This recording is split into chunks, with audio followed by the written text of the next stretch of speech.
Pode ir? Bom, voltei, né? Vocês viram que a gente cortou de maneira abrupta, porque como eu já tinha gravado, aí eu fui mexer aqui no slide, aí cortamos, eu desapareci aí, sem maiores explicações, mas estou aqui vivo, não fui sequestrado, não fui morto, estou aqui de volta. Vamos lá, para essa segunda parte. Galera, na segunda parte a gente vai falar de século XIX. Uma coisa que eu gosto de falar muito para os meus alunos. Associe sempre o século XIX com cientificismo. Existe uma relação direta entre cientificismo e século XIX. O que é o cientificismo? É a apropriação de maneira indevida do discurso do modelo científico para legitimar e regulamentar toda a vida social. Por que é indevida? Porque a ciência ela não é um problema você ter uma visão científica sobre tudo, mas você se apropria desse discurso científico de maneira grosseira para utilizar e justificar as ideologias do século XIX. A gente vai ver isso com detalhes.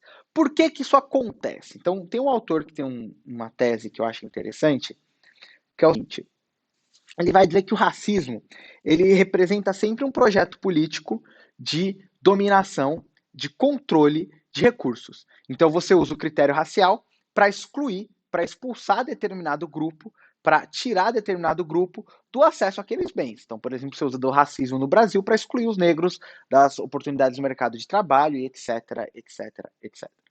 Bom, dito isso, é, por que o século XIX ele é. A Inquisição, como eu coloquei, é um bom exemplo. Você usava do pretexto de que as mulheres eram bruxas para excluir do mercado de trabalho. Tem até um livro muito bom aí, que tem sido muito bem falado, da Silvia Federici, que é uma feminista italiana, que tem escrito o livro é muito, muito, muito bom sobre a Inquisição e o papel das mulheres, enfim, da relação entre as mulheres e a Inquisição nessa perspectiva, na ideia do monopólio de recursos. E aí, o que acontece no século XIX? No século XIX, a gente vai ter duas forças. Eu vou falar de cada uma delas por ordem. A primeira dessas forças é a força do iluminismo. Então, o iluminismo ele ainda se projeta no século XIX. Montaigne não é um pensador do século XIX, mas as suas ideias ganham força no século XIX, que é a ideia de que se tem uma visão muito ruim sobre esses povos além-mar, que é uma ideia também muito forte no Rousseau, na ideia do bom selvagem, e de que nós não devemos tratar esses povos como bárbaros. Montaigne tem essa frase que eu acho maravilhosa, que ele fala o seguinte: vocês falam que tem que escravizar todo mundo porque eles praticam canibalismo, mas ele diz, muito pior do que comer um homem vivo, do que comer um homem morto, é comê-lo vivo. Ou seja, a barbárie que a gente pratica aqui nas nossas sociedades é tão grande quanto a barbárie deles lá. Então, Montaigne é um grande defensor dessa perspectiva não escravocrata, dessa perspectiva não preconceituosa com relação ao outro. Então, essa é a primeira linha que a gente vai ver aqui agora. Uma linha derivada do iluminismo e que caminha no sentido da igualdade, no sentido da liberdade e no sentido do respeito. Esse quadro aí é um quadro interessante para ser usado numa redação. É um quadro do William Blake, que chama A Casa dos Mortos. O que esse quadro mostra? Esse quadro mostra a figura de Deus medindo os corpos depois de mortos. Por que ele está fazendo isso? Qual que é a representação metafórica desse autor? Lembrem-se, a Inglaterra no século XIX foi a principal força abolicionista. Esse quadro está querendo dizer o seguinte: está querendo dizer o quê? Desculpem. Está querendo dizer que depois de mortos, nós somos todos iguais, somos todos medidos pela mesma régua, ou seja, Deus irá ver a todos da mesma maneira. Então, esse é um quadro abolicionista. E um outro quadro abolicionista, esse sim fez muito sucesso, é um quadro chamado Navio Negreiro, do William Turner. O Turner é o principal expoente do impressionismo na Inglaterra. Aliás, eu me arrisco a dizer que ele é o principal pintor inglês, assim, né? Acho que não tem ninguém tão relevante quanto o Turner na pintura britânica. Posso estar cometendo um erro aqui, mas não consigo lembrar de ninguém mais relevante que ele. E o Turner pintou essa obra impressionista que mostra um navio negreiro sendo abatido, né? Percebam que a política anti-escravista e anti-tráfico da Inglaterra era bizarra, né? Se ela visse o navio negreiro, ela batia o navio negreiro com todo mundo dentro. Não tinha uma preocupação em acabar com o tráfico, mas também não tinha muita noção a respeito das vidas que estavam ali, né? E o William Turner retratou muito bem isso nessa obra, e é uma obra que popularizou os ideais abolicionistas na Europa naquela época. Beleza. Agora, e a outra força? A outra força é aquilo que eu disse para vocês do cientificismo racista, segregacionista, preconceituoso. E você só entende uma em relação à outra.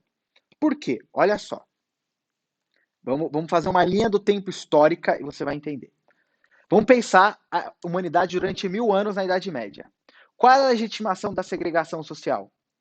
A legitimação da segregação social era pautada numa ordem divina estabelecida por Deus. Você é nobre, você é cavaleiro, você é camponês, você é religioso.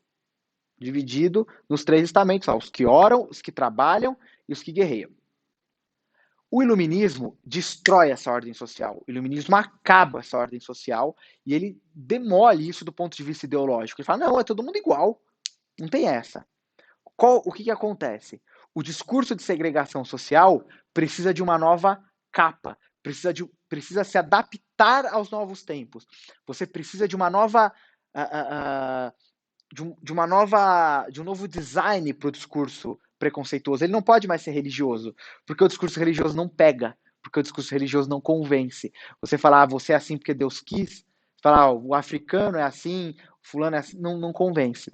E aí você tem duas coisas acontecendo ao mesmo tempo. O imperialismo, e você precisa legitimar essa corrida imperialista.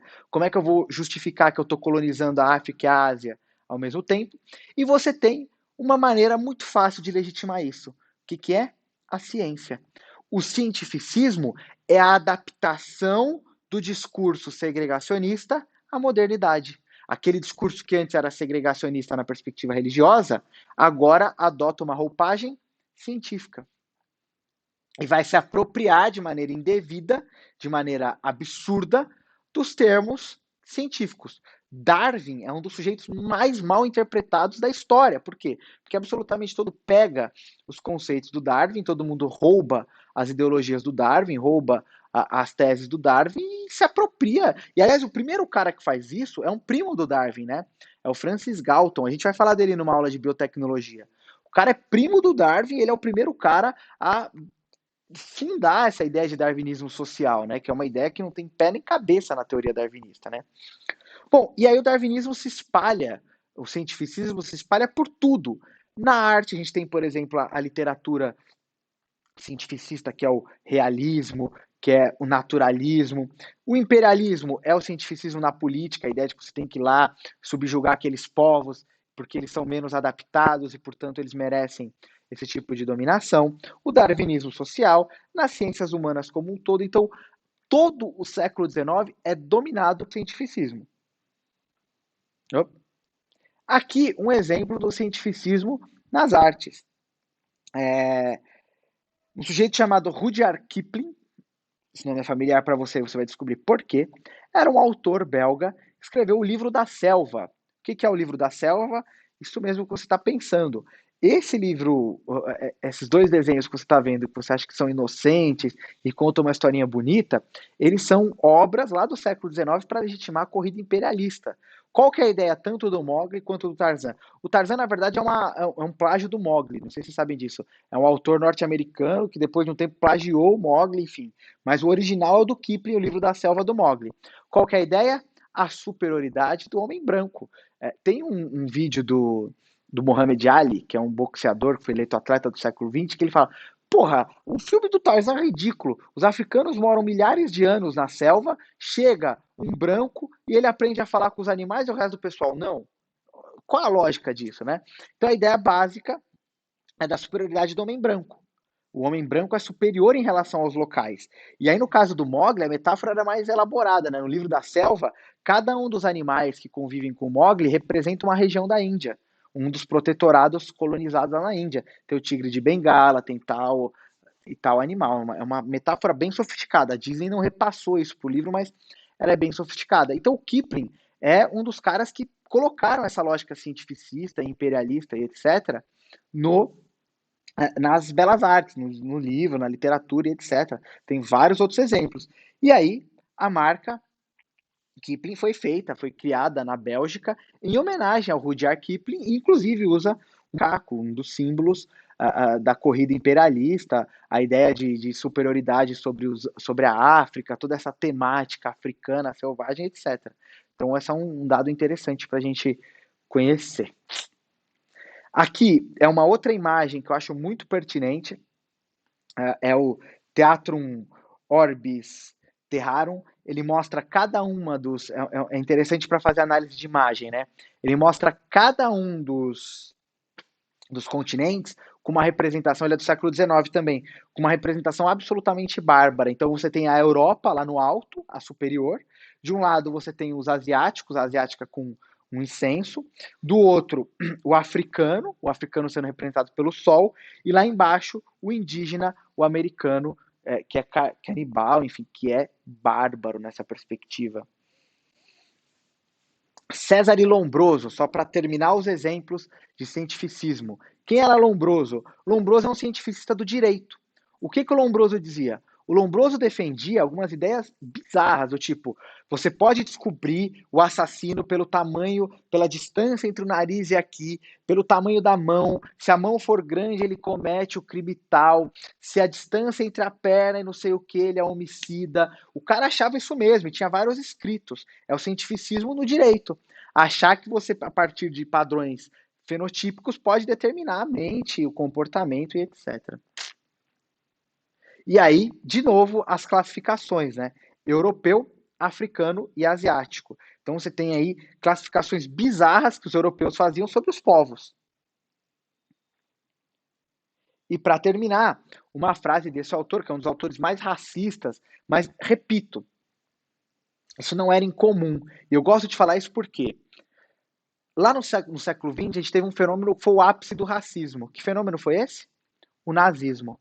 É muito, muito, muito comum que as pessoas falem o seguinte: nossa, como é que pôde acontecer racismo na Alemanha? O racismo, o nazismo, guardem bem isso, o nazismo é o produto final, o nazismo é o produto final, nazismo é o produto final do século XIX. Ele é a consequência do século XIX. Não era só a Alemanha que era eugenista. O mundo era eugenista. Esse autor aqui que eu vou falar, ele é americano. Tem pesquisas do Instituto Gallup. Gallup era o instituto de... É tipo Datafolha, o Ibope dos Estados Unidos. No meio da Segunda Guerra. Você é a favor de que os Estados Unidos recebam judeus? Não, maioria da população. Você é a favor que os Estados Unidos recebam crianças refugiadas? Não. O que você acha que os refugiados judeus estão aqui tem que ser feito? Devolver para a Alemanha. Então, o racismo, a perseguição aos judeus, ela era uma marca não só do nazismo, era uma marca do mundo. Olha só essa frase. O cigano, à semelhança do judeu, decidiu não trabalhar, vivendo da industriosidade dos outros, mendigando e lendo a sorte. O verdadeiro judeu não tem ouvido para a música, não tem amor pela ciência ou pela literatura. Não inventa nada e não pesquisa. A única ocupação é conseguir um bom negócio para revender a um preço mais alto. A sua vida infame é passada entre essas duas mentiras. E depois, os habitantes da África Central não têm história. Se a África afundasse no oceano levando com ela a raça negra, o que perderíamos? Não há nada que distingua homens de animais. E aí, só para terminar, uma imagem de um campo de concentração. Onde? Na Índia. O primeiro campo de concentração os primeiros campos de concentração são todos do imperialismo. Repito, o nazismo é a fase mais aguda do imperialismo do século XIX. Não confunda, não acho que é um fenômeno pontual. Beleza, galera? Acho que é isso. Essa foi a segunda parte da aula. Terceira parte da aula a gente vai falar de Brasil. Belezinha? Valeu!